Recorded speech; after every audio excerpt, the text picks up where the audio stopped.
My name is Joanna Puno Hester. I am the Deputy Executive Director for the United Domestic Workers AFSCME Local 3930. I am also a commissioner of CAPIAA, a most recent one. I wanted to just mention that my union represents home care providers and family child care providers who are also micro business owners. Before I introduce our panel, I want to just mention that a couple of days ago, our API community, NHPI community, lost a giant named Professor Kent Wong. If you know him, he has founded the UC Systems labor centers and has been a strong advocate of worker rights. Secondarily, a previous commissioner, Louisa Blue, also passed this year, and I wanted to take this opportunity to mention them because we stand on their shoulders, in fact. I am honored to introduce the last panel of the day, which has been a wonderful conversation and connection with each other. The final panel is about how California prioritizes its small businesses, its impact, and how we ensure AAPI small businesses continue to thrive. We've assembled a powerhouse panel to guide this conversation. Our very own Chair Jason Paguio is going to be moderating this panel, and he is also the president and CEO of the Asian Business Association of San Diego, a champion for small business growth and NHPI representation statewide. Second, our second panelist is Chris Kate, president and CEO of the San Diego Regional Chamber of Commerce, and a former city council member here in San Diego who has been a long voice for small business reform and economic development. I'm wondering if our panelists should start walking towards, I think I mentioned Paguio and then Chris. Hi, Chris. Hi. Our next panelist is Shakil Sayed. Yes, I like that. Executive Director of the South Asian Network, a civil rights leader and advocate who partners with immigrant and underserved communities to ensure they have the resources and networks they need to thrive. Welcome, Sayed. Shakil. And California State Assembly member Jessica Calosa, representing California's 52nd District, a dedicated public servant advancing policies that strengthen equity, immigrant rights, and opportunities for small business owners across our state. What a better way to close today with the conversation about the business and anchor our communities, power our local economies, and keep California growing. Please join me in welcoming our distinguished guest. Thank you, Commissioner Hester. It's great to have so many local faces here as part of the commission. And this is a very familiar group for me, so this is should be easy. We'll see. Maybe we'll get some hardball questions here, like Padres or Dodgers, maybe. Who provides more economic impact to the region? Anyway, so we'll start maybe in terms of like advocacy. I know we'll start with the former council member here. And now CEO of the San Diego Regional Chamber of Commerce. For those of you that don't know, Chris is not only was he a small business owner, but prior to being elected, but in his role, he ended up becoming as CEO of the San Diego Chamber, was able to, I think, provide perspective and do a lot of different things on the council that was sort of unconventional at the time, that we didn't really see as like could be. How do we provide technical assistance services to our small businesses through the government? So I think we're going to have a really great conversation here in terms of local, state, and then also community and the kinds of resources that we can provide that are very culturally responsive and tailored to making sure every community is accounted for here. So I don't know if I call you honorable or just CEO, Chris. I don't know. Yeah, Chris. Okay, Chris. I think it was 40 or 50 years, I don't know, 40 something years from the time City of San Diego has, Tom Hom was a former city assembly member, was elected here and was somebody who was the first person of color and elected to San Diego City Council and eventually moved on to the State Assembly. And he was somebody who was very good at supporting small businesses. But it was decades later that we had somebody elected that represented our community, and Chris was that person who stepped up into that role. So into that and having the small business lens was really important for us. So to see him in an organization that is over 150 years old, Chris looks great, but over 150 years old, being able to have something like that in that role, Asian no raisin, but anyway, so having him in that role, I think, and providing that lens from a local elected official is very helpful. So being able to see, I think, for how you action policy, we saw throughout the pandemic. I know that you did a lot of work in terms of being able to work with our small business development centers, which is funded by the Small Business Administration federally, as well as GoBiz through the state of California. What did you see, and how were you able to action and champion policies? What was it like on the ground to be able to do that and make a meaningful difference to those small businesses? Well, thank you, and good afternoon, everybody, and thank you so much for having me be part of this.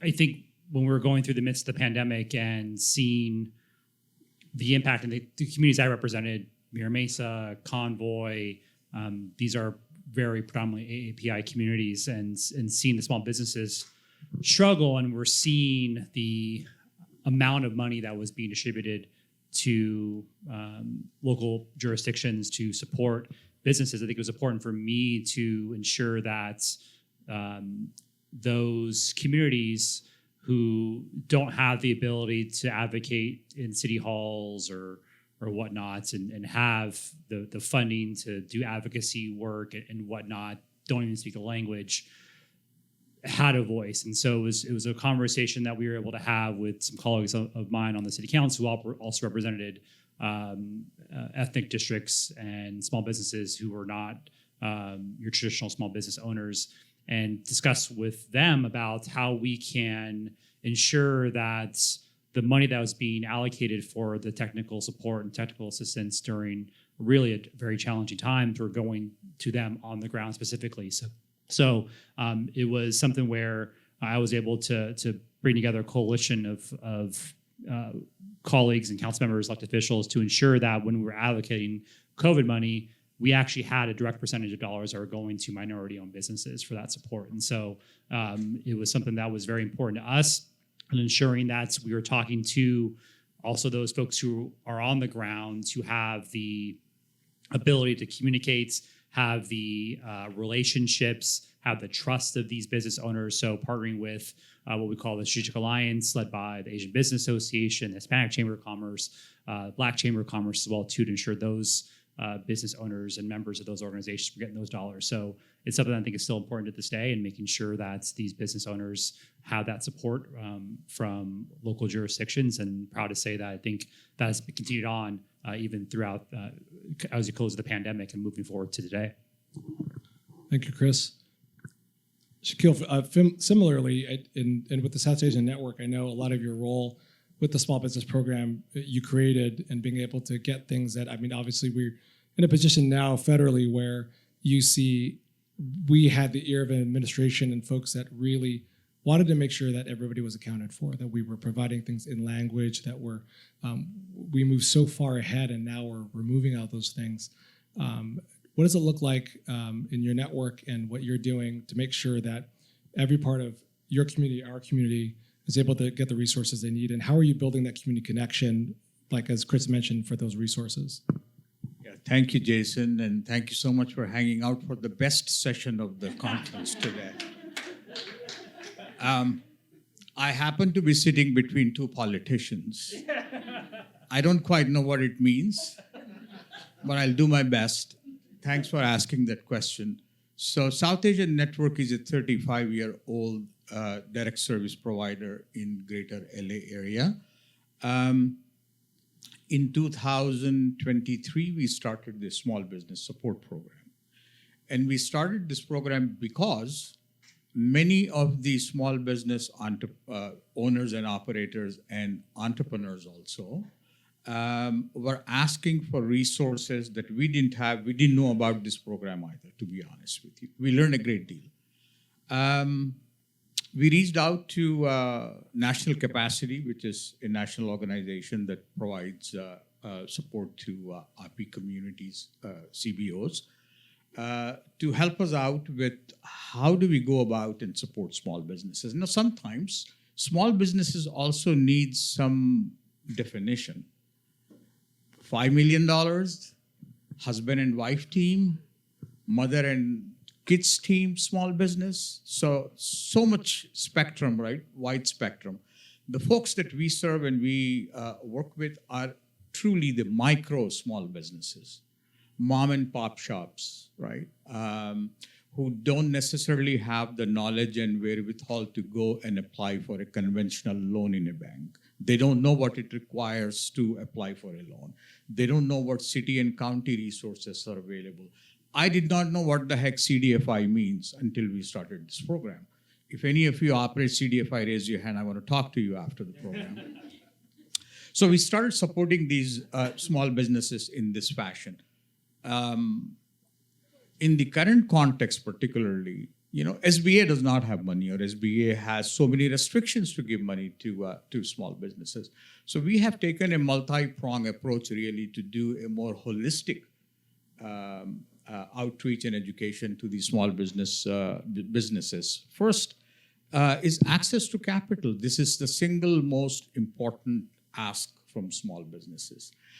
So we work with a couple of CDFIs in greater LA area, and we have supported some small businesses already.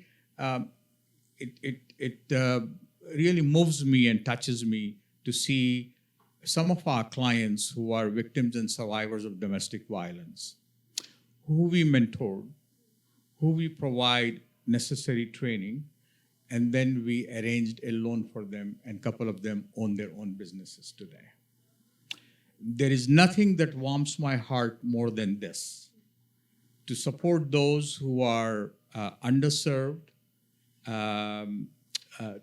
to help them become financially empowered, find their agency, and then make a difference in the community. We also try to cultivate talent. Within the community, there are folks who have extraordinary talent. I, as a South Asian, and us as Asians in general, we love food, don't we? Right? Nobody goes hungry in our homes. Many of our clients are excellent cooks, but they just don't know how to utilize that skill to be able to become financially empowered and own a small business. So we have one particular client, and my small business staff manager is here. He could tell the story better than me. This lady who did not know how to speak English. This lady who is, quote unquote, undocumented. We helped her, and now she owns the first South Asian pop kitchen in downtown Los Angeles. So cultivating talent, workforce development, removing systemic and structural barriers from the system. So with the deepest respect to my two public servants, we need your help to be able to help those who are monolingual in the community, to provide resources in language that they can benefit from. And lastly, cross-sector collaboration between public and private that was discussed this morning, but also within private and private. And what I mean by that is within our communities, we have underutilized properties under churches, synagogues, mosques, temples that can host these small business owners and operators who work and conduct their business in midtown, downtown Los Angeles, but can't afford to live there. They commute from 50 miles, 60 miles away from the town because they cannot afford the rent, right? So how can we use these underutilized properties and spaces in our communities that can house these people on a temporary basis to be able to then conduct their businesses effectively? So these are some of the approaches that we have taken to help our small businesses in the South Asian community. Thank you for that. I'm as you're all talking, I have like 5 million more questions, I think, surrounding that. But I think it's very circular here. looking at workforce housing or small business owners. Those of you that know in San Diego, 98% of all firms and that employ folks are small businesses. This was a report by the San Diego EDC, regional EDC. And of those firms, 60% of our workforce in the entire region are those small businesses, which is a significant amount. And a lot of them are small businesses, but they don't have maybe necessarily workforce housing or the cultural support to be able to do things in language, or whether it's the Department of Environmental Health to be in compliance. And I think all this ties into also what happens at the state. And I know those of you that know Assemblymember Caloza, I mean, I'm a huge fan of a lot of your work. And I think for you and your role being somebody who is from the Philippines, and I think being your story as an immigrant resonated so strongly to the point that you were, you could correct me if I'm wrong here, the most winning assembly member of the state in terms of like the votes, because people felt that you connected with them as an immigrant, even though Filipinos were not the majority of votes in your district. And I think that tells a much bigger story. And I think this happens a lot in our community, that regardless of your ethnic background or where you're at, people resonate with somebody who works really hard and is representative of a culture that, whatever that culture is, you are representing more than just one group of folks. And I think that was a really big thing for, I think, a lot of us. And so as we've seen a lot of the policies that have come forward and the discussions here in terms of how you support small businesses, I know in particular one bill, AB 265, which a lot of us here have been really engaged in terms of the devastating wildfires in LA. We were all asking, well, what can we do in terms of those small businesses? We're talking about larger employers. Usually when a devastating or catastrophic event happens, what happens to those small businesses? What happens to those in those communities, those either restaurants or the grocery stores or the places where we find community in? When you think of a bill like AB 265 or the policies you champion, where do you go from there, and how do you engage to make sure that we're all part of this? And how does the state government put themselves in a position to make sure that they are working with all of us to do the right thing and make sure that every community is accounted for? Thank you so much, Jason. Hi, everyone. Good afternoon. Jessica Caloza, Assembly Member for the 52nd District, proud to represent East LA, Glendale, as well as Northeast LA. I represent some communities like Los Feliz, Echo Park, Silver Lake, Eagle Rock, and I'm not in this territory right now. I'm in Padres territory, but I also represent the Dodger Stadium. For those of you, okay. Usually I get booed by that sometimes, so thank you. But first and foremost, thank you so much to our chair, Jason, and to our panelists, Chris and Shaquille. What an honor to be here having this conversation, really talking about how can we help our small businesses in the AAPI community? Thank you as well to our Executive Director, Khadijah, as well as to our Governor, Gavin Newsom, for uplifting this work, and the Speaker for uplifting this work. And it's important for all of us just to take a moment to thank our leadership at the state, only because I came from Alabama. Literally got off a plane a few hours ago where we did a civil rights tour, and they are not so lucky as us in here in California. They have a governor and an attorney general that are incredibly punitive towards their communities. And so I just want to take a moment to acknowledge and to not take for granted that we are in California and that we have a lot of problems here, but we also have a lot of people coming up with solutions. And that's really why I ran for office, is to make sure that we take all these pieces that we heard about, the perspective of the nonprofits, the policymakers, the chambers, and how to really do we connect that to come up with thoughtful legislation so that we can take the things and the challenges that we hear and actually come up with real meaningful solutions to address these challenges.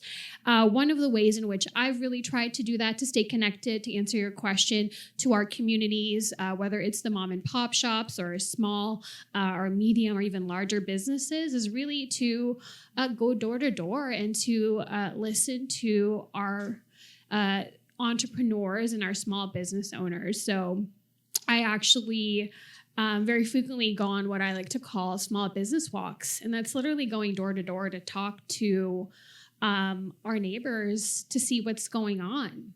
And I've done that all across my district. And a lot of the things that I heard about on the ground were how small businesses were just really under attack already from what happened with COVID. I know we forgot about that, but that was still something that is a global pandemic that our small businesses survived. Now they are living through the over enforcement of from immigration officials at the federal level in Los Angeles County. We also have the impacts of the Eaton and Palisades fires. And we also have just the housing crisis, the affordability crisis, the climate crisis, all those things that are kind of, in a pressure cooker that are small businesses are trying to navigate through. And so I think you can see almost every crisis at play when you go door to door and you talk to a small business owner.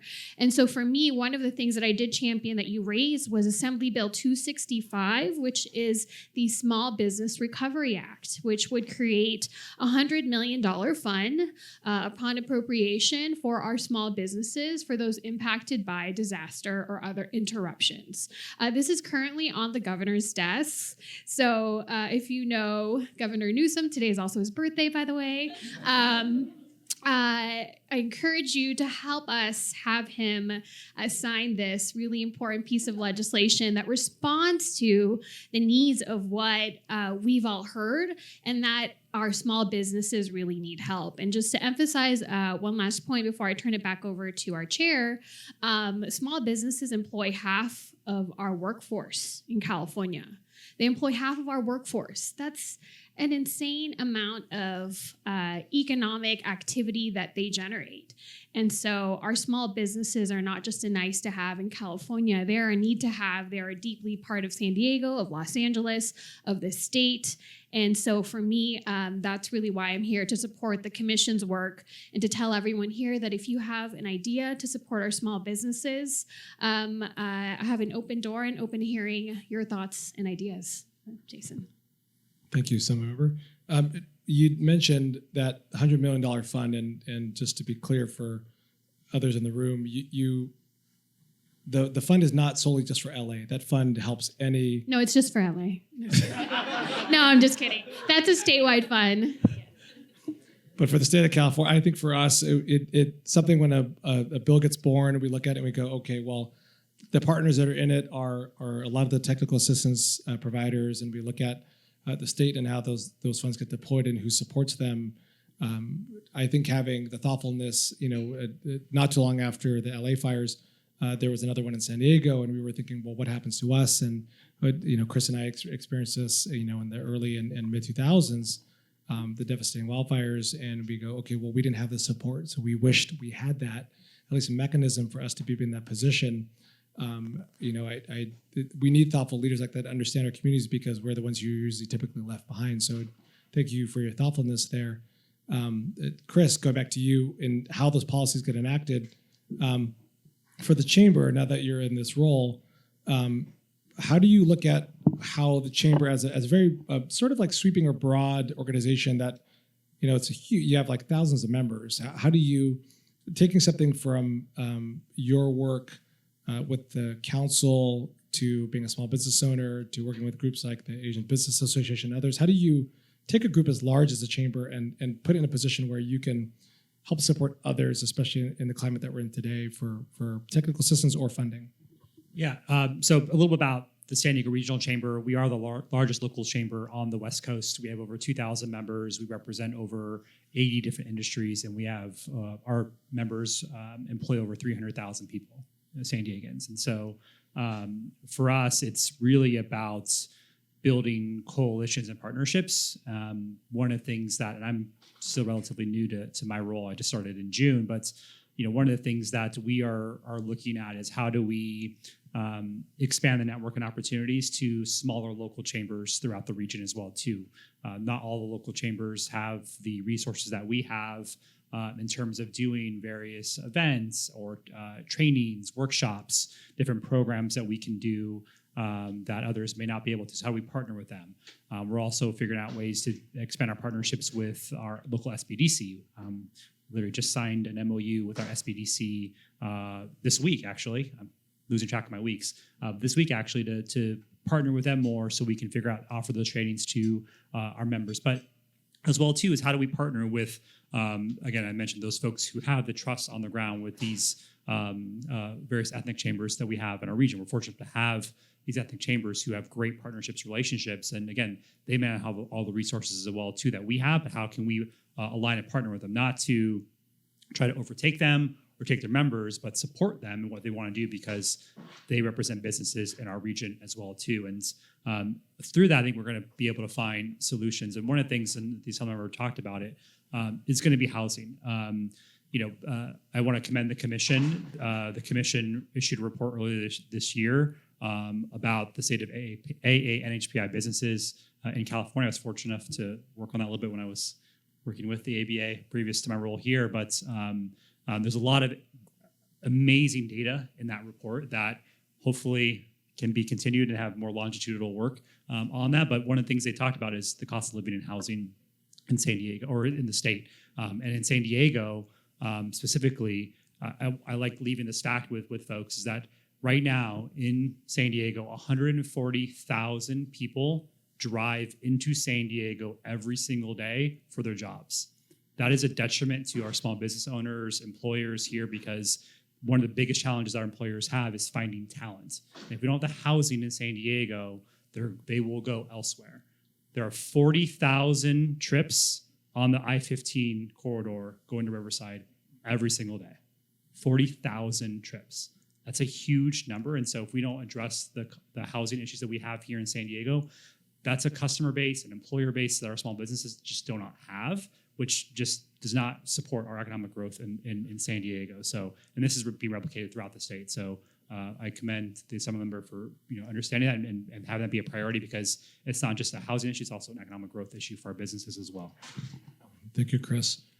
You alluded to the study we did in partnership with the commission, and it sort of shocked me that we had not done this before in terms of understanding our community. And I think at the same time during the wildfires, we initiated a study as well to see how nonprofits and small businesses were affected, because a lot of the nonprofits also provide services to those small businesses to make sure that they could survive or be able to get assistance, and whether it was in language. And organizations obviously like what Shaquille runs are incredibly important. How do we make sure that we are, one, getting good data, but making sure we're accounting for those communities that are totally underserved or just completely missed. And I think the study was it was born from San Diego first, where we work with a bunch of different organizations, and Chris remembers this. We work with the SBDC and Booz Allen Hamilton to data scrape and give us all the business licenses. What are those organizations like? What are their next codes? What is their, where are they getting their loans from? What does it look like? What are their challenges? And I think you mentioned that the size of business, a small business definition is so different from so many different businesses. Are you a micro business? Are you, what's the SBA's definition is so different than what might be local. I remember talking to Chris at the local level about, are we using the SBA's definition during the pandemic? Or are we using our own based on the region? And I think there are so many, it's so nuanced, but the small businesses account for so much more than I think what is usually said in the news. But everybody identifies with what a small business actually accounts for. So Shaquille, for you and your work, with the South Asian Network, where do you see what the two, I guess, politicians on the stage around you can do to help support your work to make sure that the studies and the surveys and the things as this current administration looks to remove a lot of those things or redefine definitions, even with the SBA or whatever else it is, with your work, where do you see that they could actually help you, and how can California and the local level champion policies that will support those small businesses that actually need the work? Lots of more money. I wanted to make sure that I lift up Assemblymember Caldoza today, because this AB 265, I literally made a note for myself to thank you for pushing that bill. And those of us who have iPhones, please tweet, do whatever, to Mr. Newsom to sign today. Today is the day, I believe, right? Yeah, and wish him a happy birthday too. Yeah, no, this is so important. This is the leadership we really need for small businesses. What was the question? How can they help you? I mean, you're right. Money is a very big thing. You're Yeah, right. yeah. I'm never shy about that. Those of you that know that I ask, I go, it's more expensive to communicate to communities of color that need that resources, but we can't be shy in asking. We're so shy in asking. I mean, you just said it. We got to ask.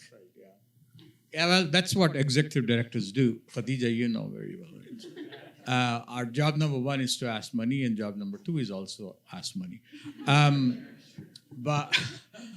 But no, I think what we really need is in addition to money, and certainly money is extremely important, but also to think of innovative ways via which public sector can facilitate and create space for private entities, including nonprofit entities, to partner in a way that ultimately will support the common and the greater good on the street to the small businesses.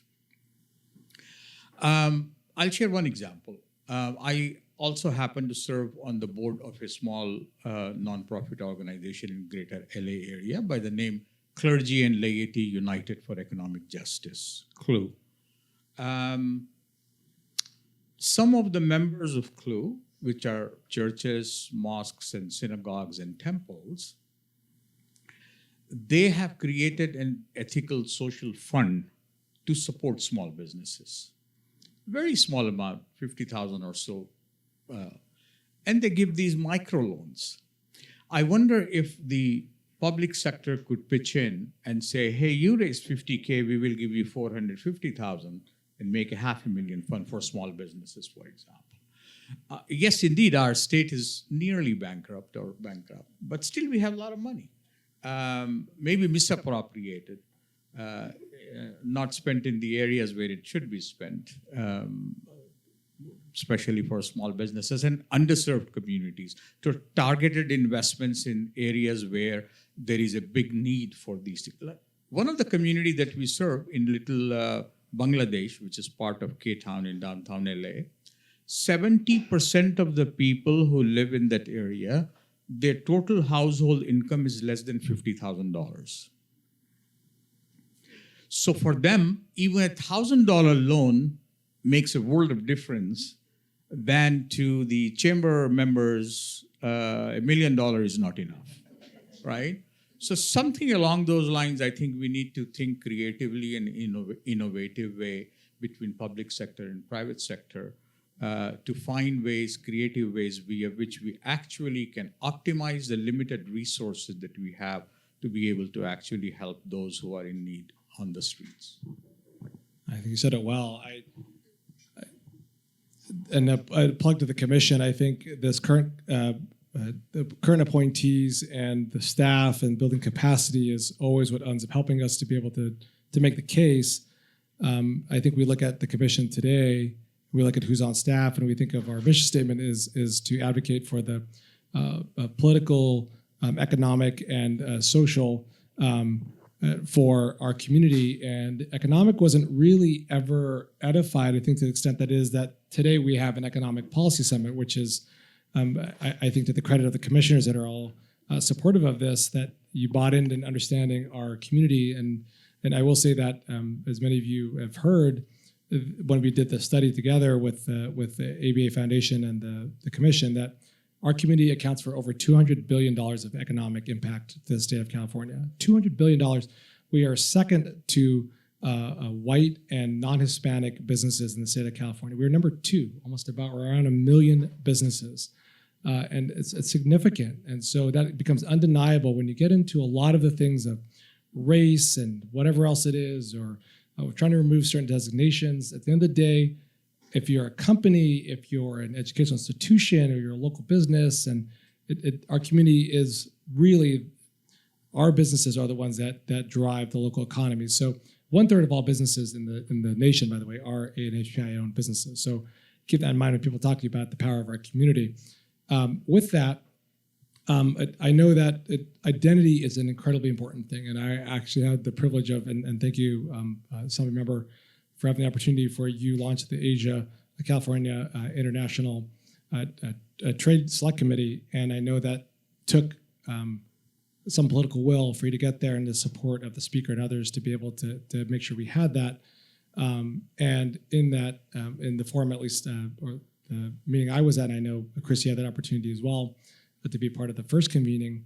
It's not just significant for our community, but being able to see between Asia and California, the investments are. I'm learning so much being part of it, and it took actually the Adam with the LA tourism to talk about when you have like the historic Filipino town sign and what that means for the community. By the way, those of you that have been in the convoy, the Pan-Asian Cultural District here, Chris, when he was a council member, was going to help us get that sign for our community. It's the first Asian or Pan-Asian cultural sign here that we engaged everybody, all these different groups to be part of it. You look at the sign, there's all kinds of patterns and designs that represent multiple cultures. The first person I called after Chris had this vision and our organization had the vision too was Jessica, or then Jessica, now some member, Caloza, when she got the historic Filipino town sign in LA, and asked, what did it take to get that done? And I knew her from way back when, and it was so many steps to get there. And I know, Chris, you probably remember this, and how does that drive tourism? We were talking about the everything from the Olympics to like if you were to make an investment in a certain community and you felt comfortable being there, that drove so much more investment.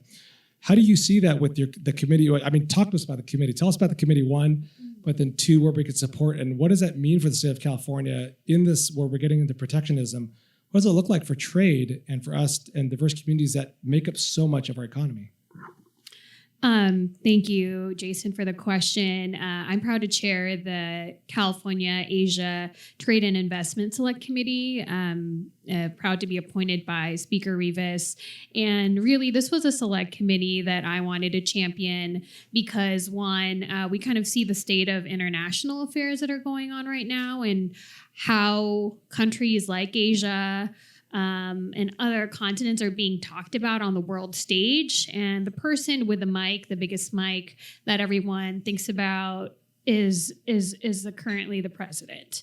And right now, when we talk about California being the fourth largest economy in the world, and then we're not really always exercising our voice on the international stage, what does that really mean? And so for me, this select committee was really a chance for us to reclaim the mic and the narrative of, one, how do we really welcome immigrant communities to California, reclaim this space, and also look at California as a global leader in talking about trade, investment, tariffs, because what does a business in Asia have to do with a business in California?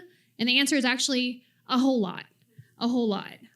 We know that when we hear these tariffs that are being thrown around in the federal stage and by the government, increased tariffs of 45%, 85%, 15%, it's a roller coaster.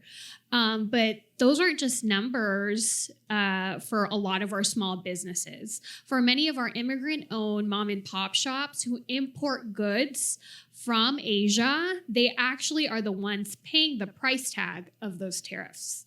And so we not only need to have this conversation, but it's actually super vital because it is actually an affordability issue. This is an issue that we all, as consumers in our neighborhoods, actually pay the price for when we're going to our seafood city or our Latino-owned market or our other Asian-owned market. We are paying the price for that. So these tariffs, it's not just this esoteric idea that doesn't impact us. It actually has a direct impact on our pocketbook.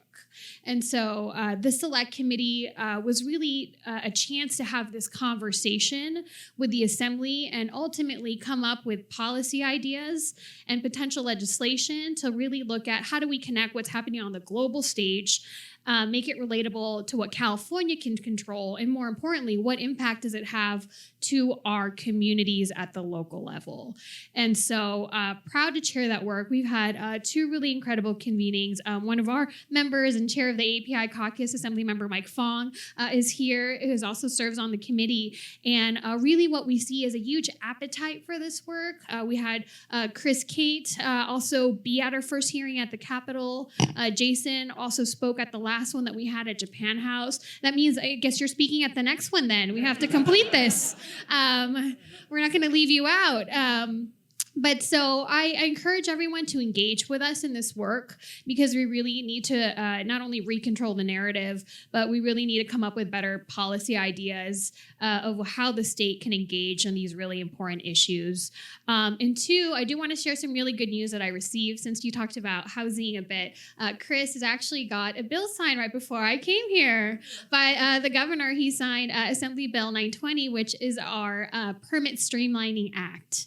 And so it's for large cities to actually create an online portal for people to be able to track your permits online. And so it's really about transparency, access to information.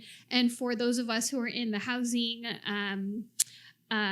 industry and trying to tackle these issues, it's really about access to information so that we can reduce costs to build housing. And I share that because these are all interconnected things. And so, and the last point that I want to mention, because you talked about matching grants, Assembly Bill 265 is a matching grant program. So all the things that you talked about, they're already in my bill. So we just need to get it signed. Yes. So yeah. Thank you. Well, thanks, member.